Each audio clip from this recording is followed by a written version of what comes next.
Thank you for listening to Mormon Sex Info. This episode is an archived episode and is only now becoming publicly available. Mormon Sex Info relies on contributions. To contribute, please visit mormonsex.info. And now, please enjoy this episode. I'm Crystal Escobar. This is episode number 57, Healing from Sexual Shame with sex therapist Natasha Helfer Parker. Welcome to the Wannabe Balanced Podcast, encouraging you to become the best version of yourself as you strive for balance in motherhood and business. Self-made millionaires Sean and Crystal Escobar will help you discover your passion and offer valuable insight into how you can make your dreams come true. And now, your host, author, blogger, YouTuber, and wannabe balanced mom, Crystal Escobar. Welcome back to the show, everyone. I can't wait to play this recording, this little therapy session that Natasha Helfer Parker gave to Sean and I.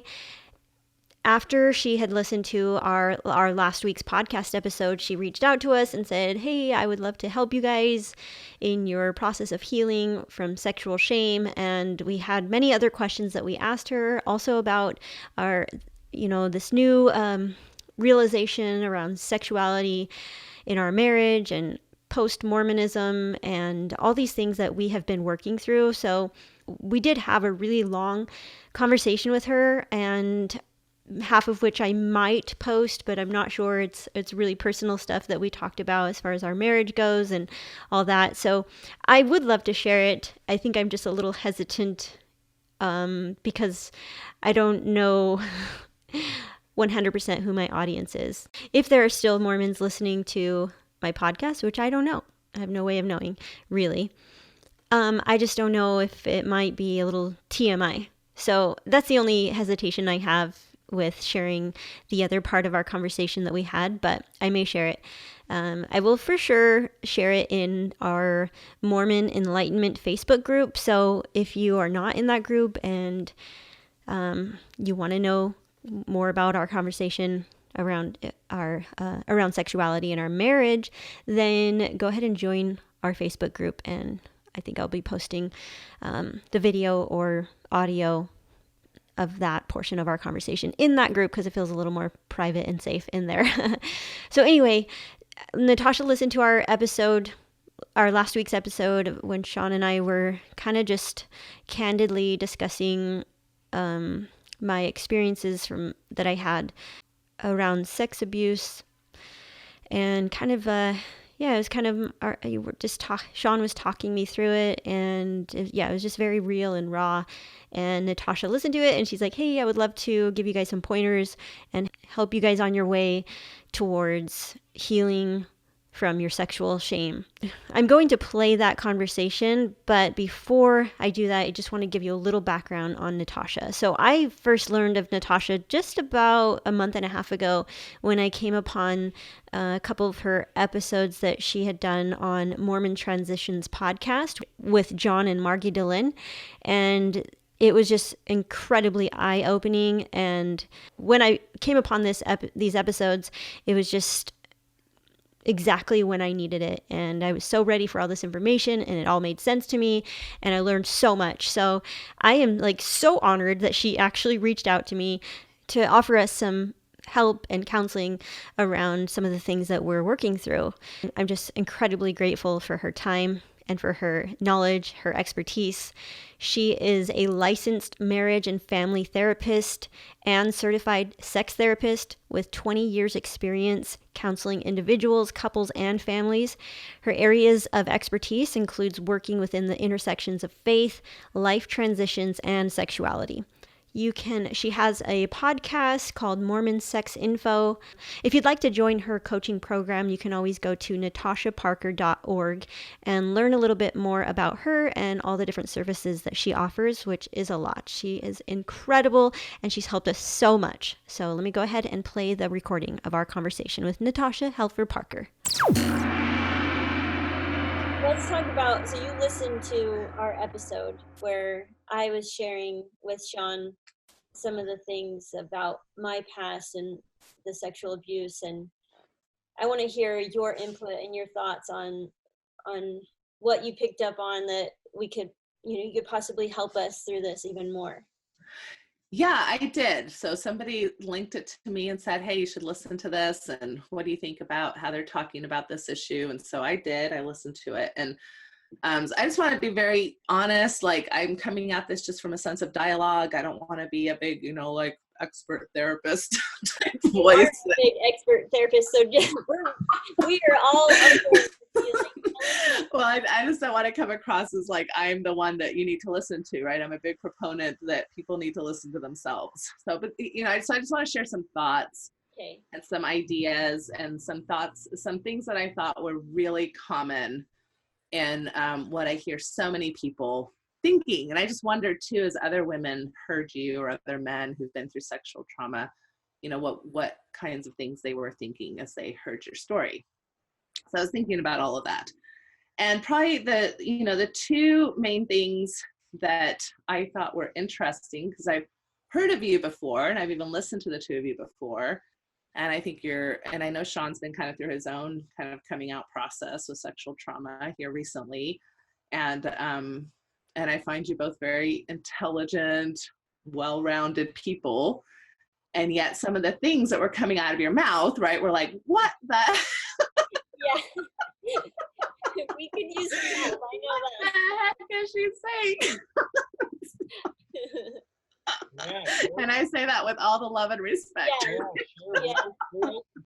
Yeah, definitely open to any feedback or help you can offer us, because right. But and the reason I start off that way is because I think that it doesn't matter how smart we are, doesn't matter how well-rounded we are, it doesn't matter what resources we have.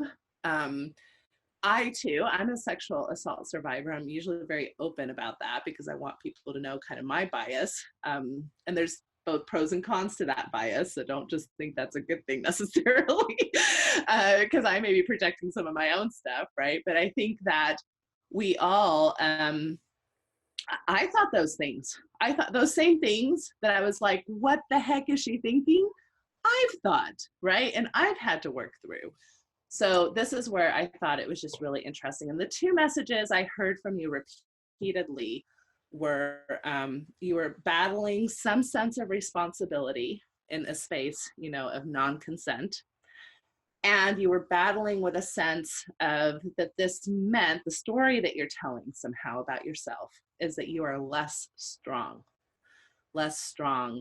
than others. And you specifically called out Sean, he was stronger than you, and how he chose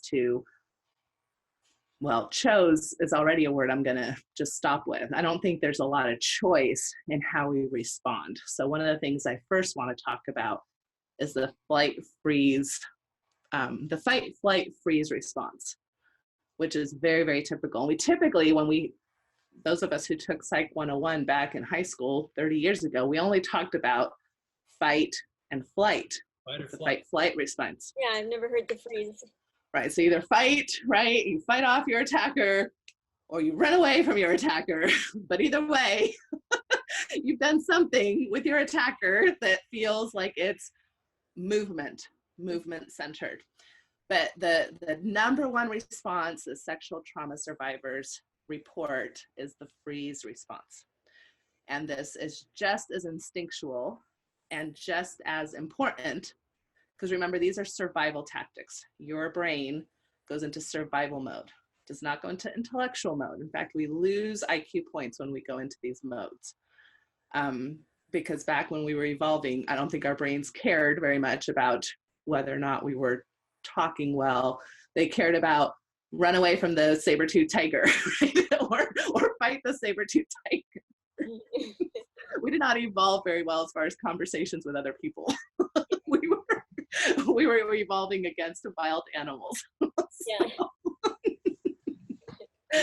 So anyway, so the freeze response is just as legitimate. And you see animals who do this, right? So isn't it the armadillo, right? It's like, plays dead, right? Or the possum, right? They just kind of hold it. And they're hoping, right, that they'll kind of get sniffed around and that they'll be left alone, right, over time. So I just want to point out that is just as strong of a response as fighting or running, and that your system kind of knows what to do to survive in that moment.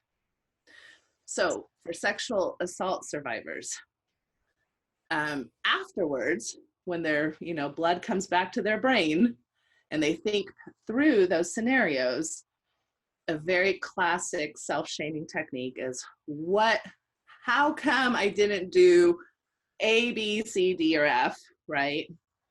Why did I allow that to happen? I heard you say that several times, that language. Why did I choose? And these are not things that are happening when you're in that type of part of your limbic kind of instinctual system.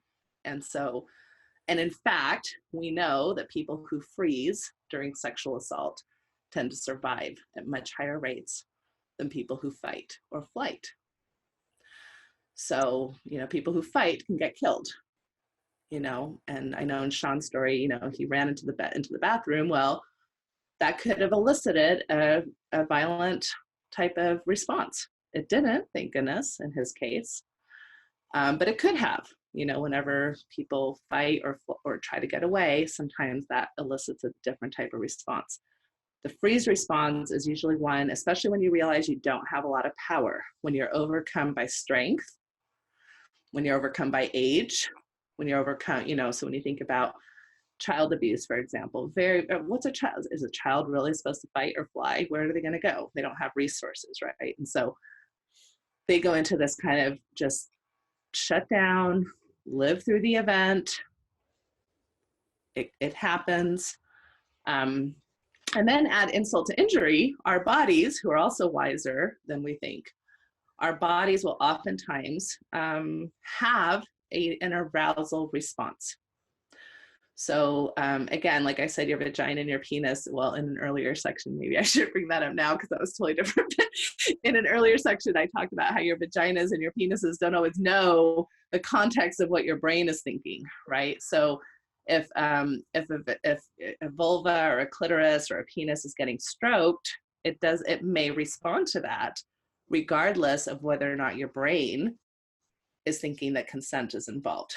Does that make sense? So there are people that through sexual assault experiences have either had pleasure, an actual orgasm, they become erect if they have a penis, or they become lubricated if they have a vagina. And these, responses, very normal responses, are very, very confusing. Now, from your body's perspective, if you're going to be, and we probably should, if you haven't already, Crystal, just make sure that there's a trigger warning to this whole thing. But if you're going to be raped or penetrated in some way or form, it is actually much better for your body if you have some sort of lubrication going on. And so your body, in a sense, is protecting you than if, you go through a rape with zero lubrication. It can be excruciatingly more painful and there can be more damage, right? So, and these are involuntary things to begin with. You have zero control. You have zero control whether or not your body is going to lubricate or not, or whether it's going to go through an arousal response or not. And people conflate arousal with desire, and those are two very different things. Mm. Desire is the want, right? The want of being sexual. Arousal is a physiological response that includes these things that happen, like nipples getting, erect, your clitoris, or your blood surges going to your clit or to your penis. Those, you can't control those things. They're involuntary things. So, so I just want to kind of talk, give you a minute to think about emotional, well, first of all, this fight, flight, freeze, and also the involuntary aspect of what's going on in your body, that then afterwards, when you have a minute to think, you might have a lot of confusion about. I think when it comes to like other experiences that I had that I didn't necessarily talk about because there's other things, I think maybe, to some degree I felt like I wanted it, because I was aroused or something, and so then I feel even more shameful that it was my fault and I chose that, because I, at some level, at some point that I wanted to do that. So yeah, I think it's good that you could clarify that, you know, you don't always have control over the physiology of your body when you're in a certain situation. That is helpful. It really is helpful. Good. That's true even in good situations, right? Like, I want to have sex. Where's my erection? Or I want to have sex. Why aren't I getting wet? You know? So we don't have much control there either. So this is why we buy good lube, right? And why we, you know, have other ways to help us when our body doesn't respond the way we'd like in the moment. Yeah. But I think that intersection between assault and the other statistic I was going to share is that, you know, I think a lot of times when we think about the word sexual assault, we immediately think of kind of the image that comes to mind for most people is, you know, stranger knocking you over the head with a bat and, you know, in an alley or in a park while you're running and taking advantage of you and you're, you know, like trying to, you know, survive. And the reality is that I think it's like 90% or more of sexual assault cases are with an acquaintance. And that, like, I think it's in the 40th percentile somewhere where it's actually an intimate partner, like a date, a lover, you know, a spouse. Mm-hmm. So that even complicates it further, right? Because it's a lot of people, I think, are just grappling with the question, was what happened sexual assault to begin with? Mm-hmm. If I agreed to the date, or if I agreed to the kissing, or if I agreed to, you know, if I was really having fun with some of the playfulness or even the beginning of the sexual experience, and then I changed my mind, or I said no, or I hesitated, or does that mean that there was some type of sexual assault? And these are the questions that I think most people are grappling with. You know, I think even in your story, there was even responsibility that you felt as a small child, but these were people that you knew. They weren't strangers. And the classic, well, I was there on my own volition, right? Or I was talking to them, or, you know, things of that nature, which I think adds to that confusion for people of what level of responsibility is there that I need to take. So Crystal's one of the things that she said that I found interesting, and I don't know what to think of it, but, you know, like the younger Crystal, the 2-year-old Crystal, her justification for that was, well, those people that, you know, that person or those people that did that to me, they were exposed to sexual things too early, and that's why they did that to me. And so I don't know that it really matters, but well, and they were little boys too, so mm-hmm. like how do I feel like I need to blame anybody for that or have to address that, really, you know? I have a question. I think this is, I'm a big proponent of the yes and. It seems like a simple concept, but I don't think it has to be either or. I think it can be, yes, I can have compassion for a 5-year-old boy who was doing something inappropriately to me as a 2-year-old girl, and understand developmentally his own concerns or issues, or who knows what was happening to him, and still feel very violated by that, still feel that was completely inappropriate and hurtful and damaging to me. Why can't we make room for both of those things? I think the question I have is, how do you, I don't know why the word victim just doesn't sit right with me, you know? Like, I don't like to be the victim. I don't want to feel as though I'm a victim. But I also don't like the shame that comes from the other way, you know, thinking like, well, it was my fault. And then it's like, I have all the shame because I'm taking all the responsibility. But I also don't like feeling like I'm blaming other people for everything that happened to me. And now I'm this victim, like, poor me, you know? Yeah, language is really interesting. And I'm a big believer in that there's no way to heal. There's no right way to conceptualize what happened to you. and people will use different language. You know, I tend to use the word survivor, but I'm very open in all my presentations that I do that just happens to be the word I use. It doesn't mean that's the better word, you know, or that you can't use other words. The typical two words that are used are victim and survivor. Those seem to be popular in the sexual trauma kind of world. I think that there's room for both terms. Are victims of things that happen to us outside of our control and outside of our consent. And I think at times the word victim can feel too suffocating, you know, too much like I'm giving all of my power away. So I'm a big proponent of what word serves you well at what time in your life, and that you can go back and forth depending on what's going on or what part of your story you're considering. But even the term survivor doesn't have to take responsibility, right? So that's where I heard, you know, and I know you come from Mormon background, and Mormon stories are very much about being self-sufficient, not making excuses. You know, our whole theme is like bees in a beehive.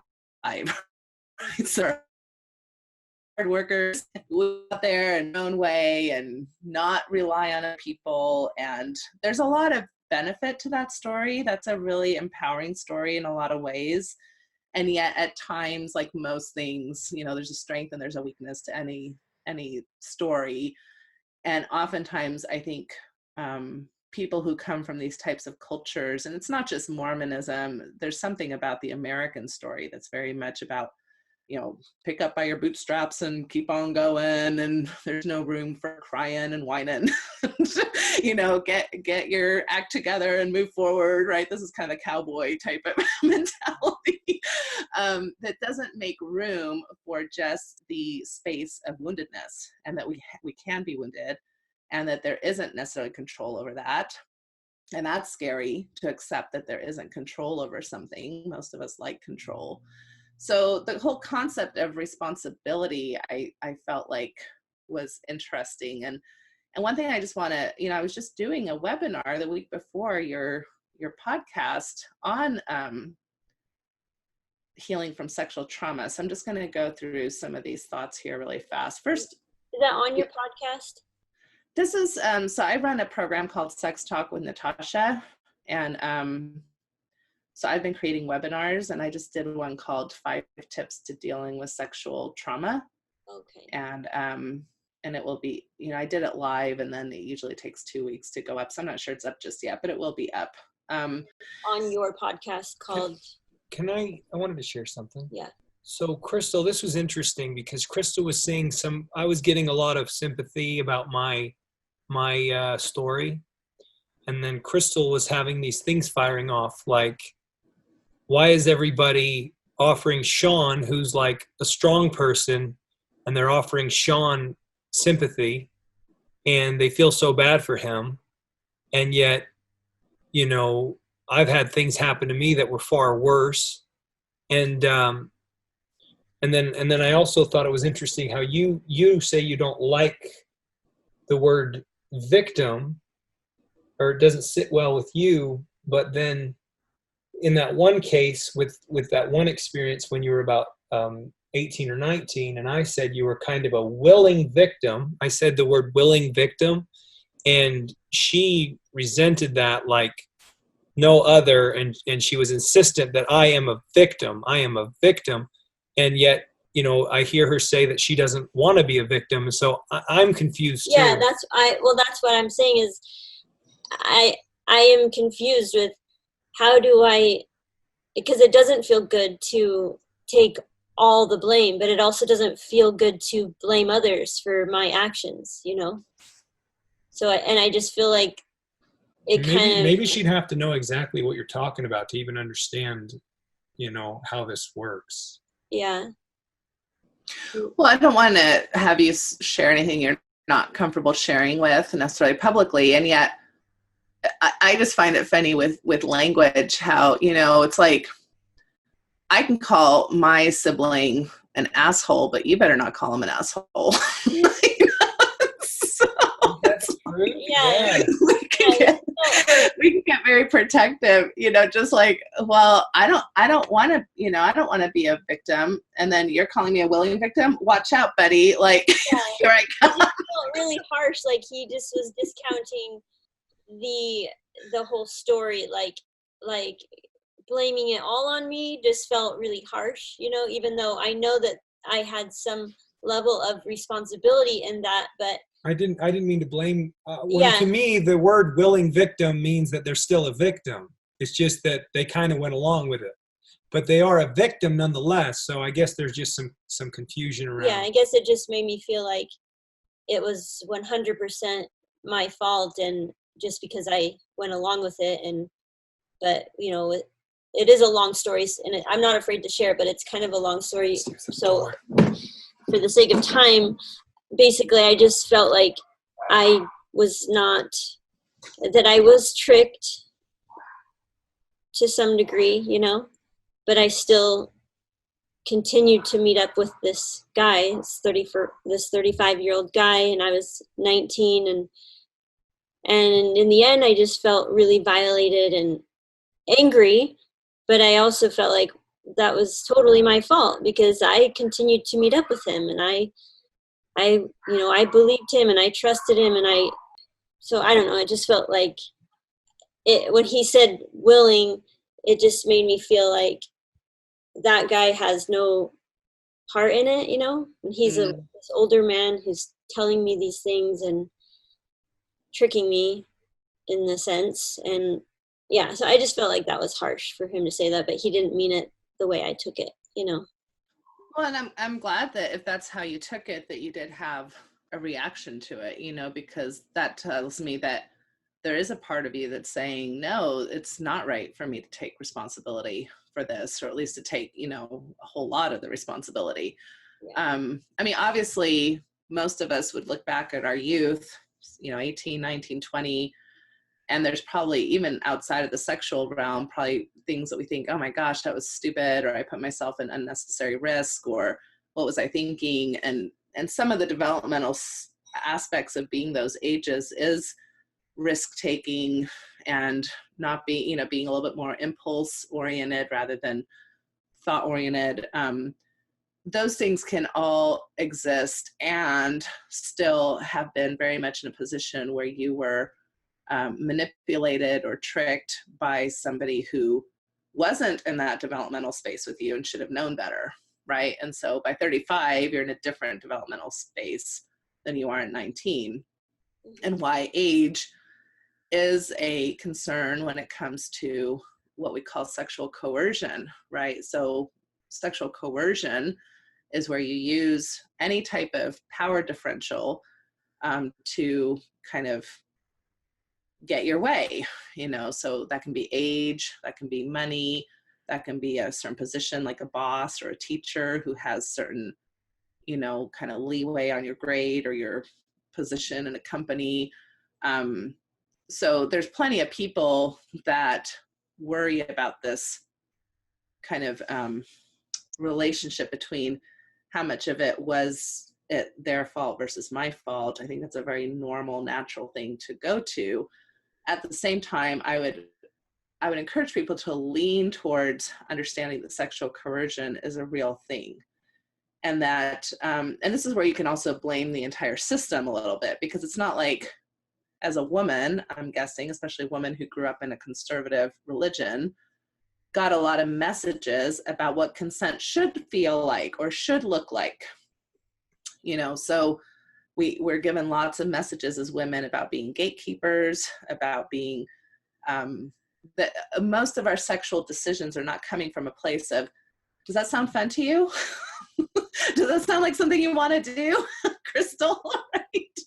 And so even when it is fun, we're like, oh, maybe I shouldn't be doing this because it's no, right? And so I'm kind of saying no, but I'm even saying my no's in kind of a non-consensual way, because I'm saying no because God's going to be mad at me, or Dad's going to be mad at me, or, I'm going to be the slut at school if I say yes. And so we're not making those decisions based on pleasure and desire. we're making decisions based on kind of the whole cultural overlay that surrounds us. So we're already not equipped to really know how to participate in true consent.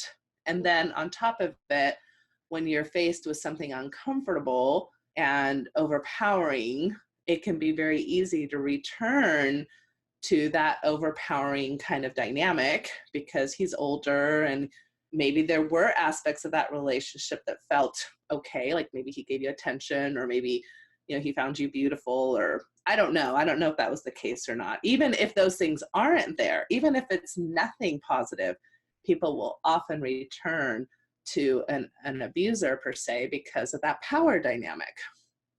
So that's where it gets weird and convoluted.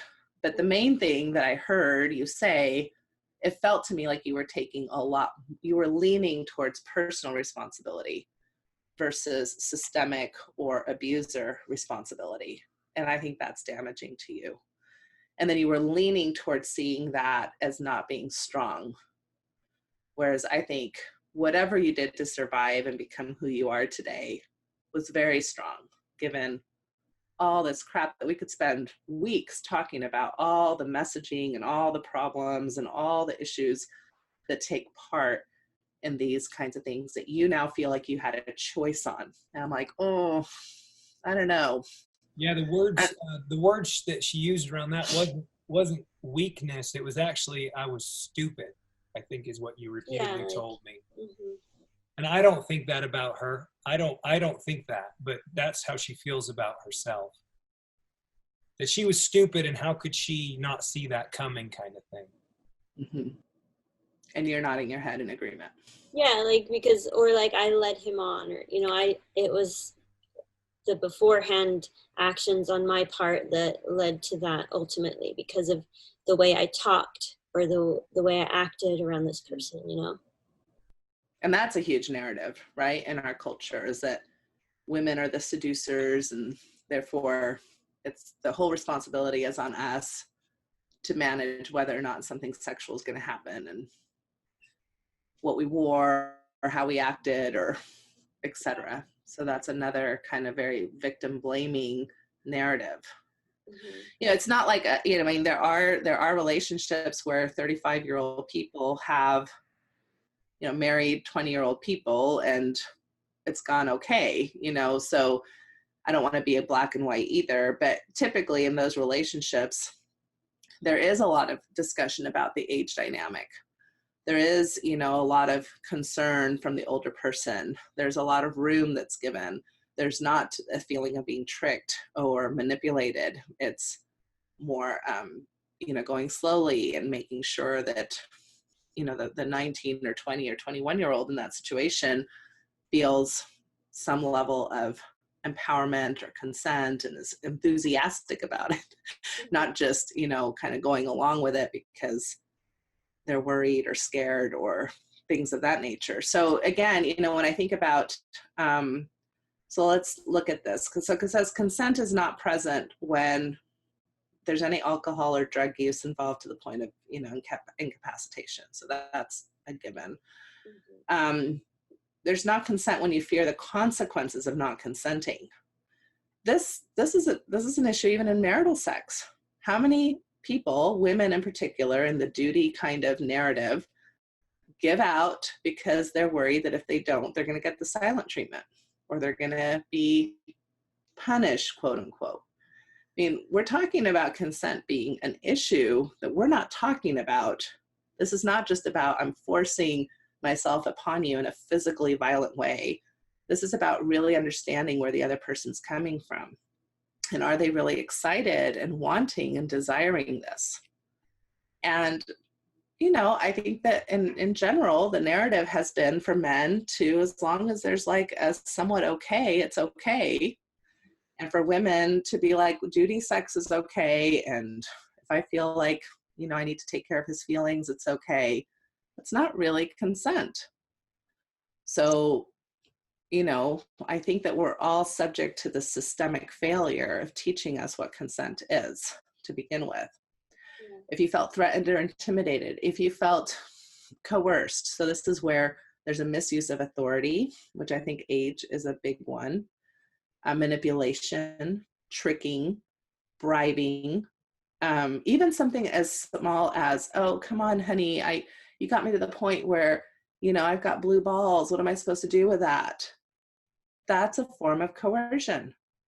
Mm-hmm. And if you give in from that caretaking role, that is not giving in from a space of desire and pleasure, Mm-hmm. which should be the only reasons we're giving in, is desire and pleasure. Mm-hmm. Okay. Now that doesn't mean we can't be like I do plenty of giving sex with my husband, meaning that I know he's kind of in the mood and maybe I'm not so much in the mood, but I'm like, come here, we're going to take care of that. And I'm in a totally giving desire space. I'm not like, oh, darn it, if I don't, he's going to hate me tomorrow, or that. Do you see what I'm saying? There's a very big difference. And even if not, if maybe I'm not getting an orgasm out of it, I'm in a space of desire, of fun and creativity and sexual release for him. That's very different than I owe him. Yeah. Right. Okay. I owe him sex is not consensual sex. And I'm guessing from some of the things that you mentioned just briefly that there was some of this going on, that there was some of this, that you were caretaking in a caretaking role, or in I need to fulfill some type of a role, that you were not really in tune with your desire and your pleasure in these supposed decisions that you were making that you had so much choice about. which I hope I'm being clear that I'm being facetious, right? So, of course, being physically forced to comply. If the person is experiencing the freeze response, so that's why it's important. If you're the pursuer, if you're the initiator, and your partner's just kind of lying there, that's not consent. It's not consent, right? Is the person reciprocating energy? Is the person, even if they're not necessarily saying no or yes with their verbal, we need to be in tune with the whole body language, right? Aspect of it. Mm-hmm. Anyway, so, these are kinds of some of the things that I figured were in place in your 19-year-old experiences.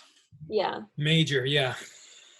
Do you have any final tips just to offer people to move forward and to not continue as the victim, and feeling like you can remove a lot of the shame that you've piled upon yourself, but now what kinds of advice and tips or tools would you give people to move forward and to continue to heal from all these past traumas?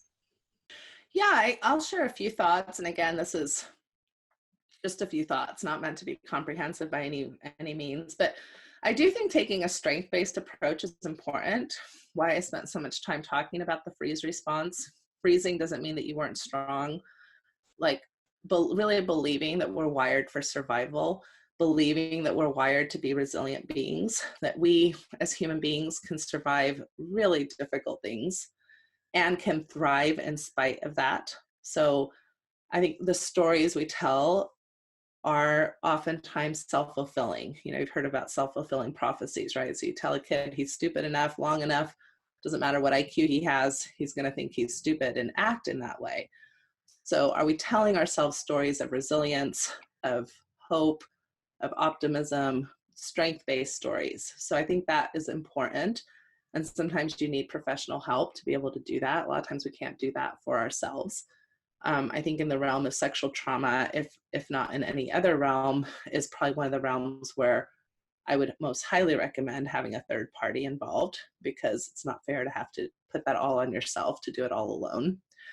I would say another thought is just kind of doing an inventory about how trauma may or may not be showing up in your life. And why I say may or may not is because, again, there's a lot of stories about, oh, if you've been sexually traumatized, you're super promiscuous. Or if you've been sexually traumatized, you're sexually frigid. And I'm like, well, that covers the whole realm. So no matter what you're experiencing, it's due to sexual trauma. And I know that as a survivor myself, I didn't like thinking about every single sexual decision I made having to be correlated to whether or not, it had to do with my sexual trauma. So I just say, maybe, maybe not, just kind of do an inventory. How do I feel? Sometimes, you're having flashbacks during a sexual experience, right? Or you're having intrusive thoughts that you don't want, but don't give in to all the stories either. So maybe I'm high desire and I would have had sex with, regardless of what trauma I would or wouldn't have experienced. Or maybe I'm low desire and I wouldn't have had as much sex regardless of the trauma I would have experienced, right? So let's not give in to these stories too quickly, but let's do real work and doing an inventory about how maybe can it be showing up in my life, and what does the research say about that, and do I think it applies to me or not? Because remember, we're not a statistic. Statistics are just there to help us have general information.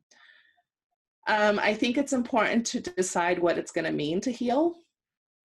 And what I mean by that is, a lot of times when I work with people and I'll say, well, what's your goal? Well, I want to just heal from my sexual trauma. Well, what does that mean? Well, that it's just not going to ever bother me or come up again. And I'm like, let's have some realistic expectations. like we don't forget things that happen to us, and things that happen to us do affect us, both good things and bad things. So can we move into more of a management type of, outlook? Like, I can manage things that have happened. I can have strategies. Doesn't mean that if I have a flashback 10 years from now, I failed at my sexual healing approach, right? Does that make sense? So not being too either or about it. I think that it's important to look into the things that a lot of other people have felt have helped to heal, such as having some strategies around that. And then I think, a big part of it is reclaiming sexual pleasure and potential on your own terms. And so those are kinds of the types of things that I talk about anyway, and some of the webinars I do and some of the resources that I try to give is doing that. And we can do that through practice, and we can do that through education, and we can do that through having good support networks. And that's probably, if you don't mind, I'd like to talk a little bit about your main support person, which is Sean, and some of the things that I noticed while I was listening to that. So first and foremost, there was really nothing that Sean said that I didn't think was really kind of spot on. He was really trying to challenge a lot of the things that, I'm talking about today, your sense of responsibility, and telling you his thoughts about consent. So the only maybe thoughts I would have as far as how to make that better, and maybe you edited it. I don't know exactly how your podcast works, right? Maybe you edited things to make it shorter. Mm-hmm. But there were times where I felt like, Sean, you came in as the fix-it guy way too soon. Okay. And the reality is that for those of us who are in the support position, it is extremely anxious inducing to see our loved one in pain, to see our loved one taking incorrect responsibility for something. I'm guessing your anxiety was through the roof, right? That your wife could feel some of these things about herself. Right. So of course you want to fix that for her. And of course you want to talk her out of that.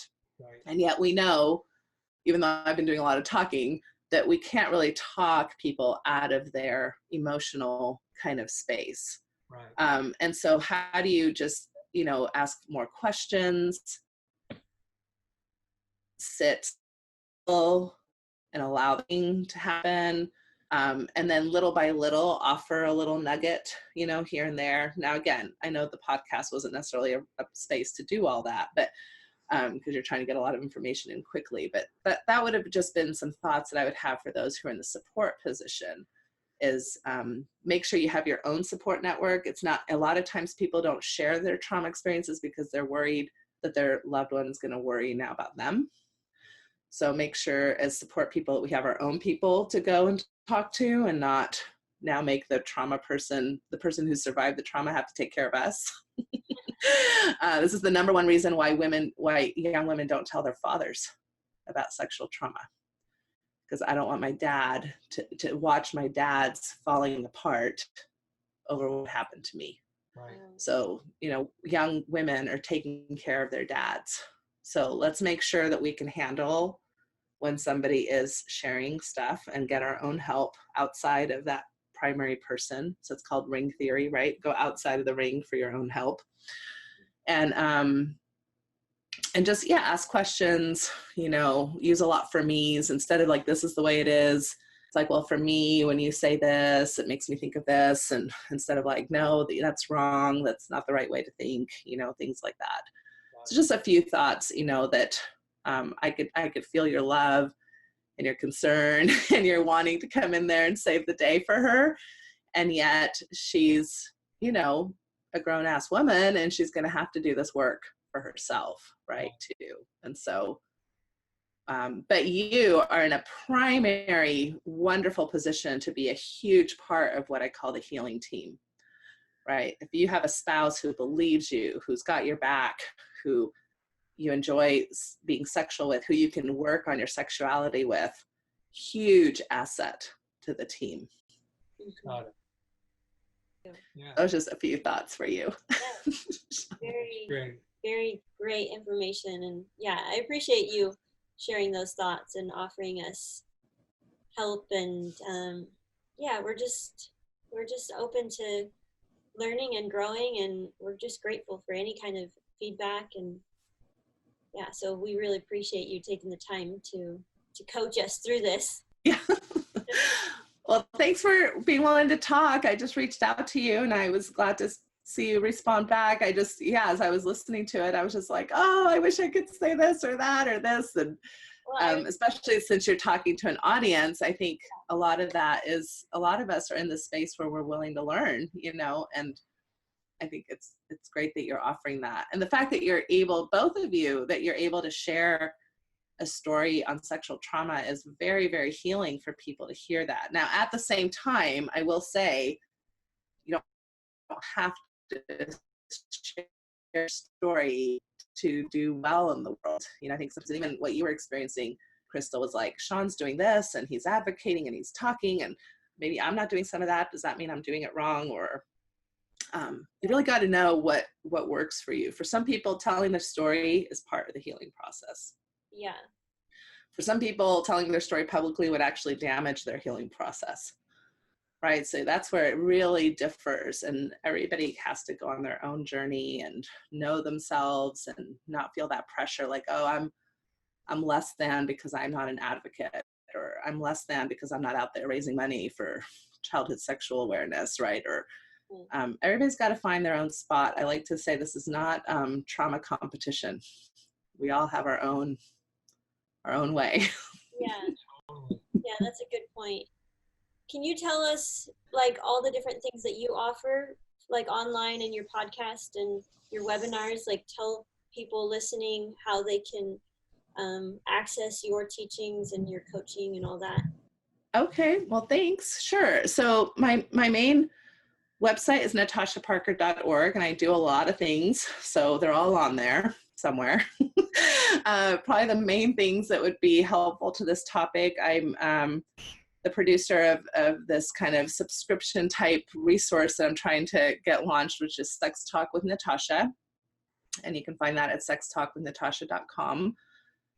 So every week I do kind of a webinar, like an interactive webinar or a Q&A on, and lots of things sexual, but I really do like this intersection of people kind of coming from maybe backgrounds where they felt like they got sex negative messaging and are in a space in their life where they want to reframe some of that or work through something different, which is typically what happens in your 30s, 40s, and 50s. So we're all, regardless of what background you come from, we're all kind of in that space of rethinking life, which includes our sexuality. So that's one thing. For those of you who come from Mormonism or even don't come from Mormonism, but I have this podcast called Mormon Sex Info.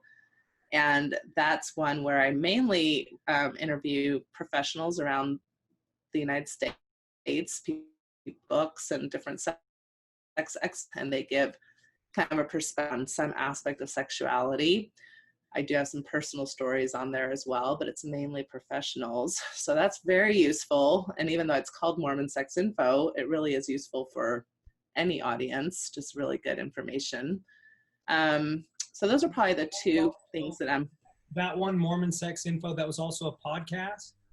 Yeah, that's a podcast, right? Yeah. And you can find it at mormonsex.info. It also has a YouTube page and a Facebook page. All these things have Facebook pages. And yeah, I've been listening to that Mormon Sex Info one. And you just started it, right? I started Mormon Sex Info about 2.5 years ago, something like that. So it's got like maybe 100 or so episodes on there. I must not have. Yeah, I don't think we knew that. It only shows 9 episodes.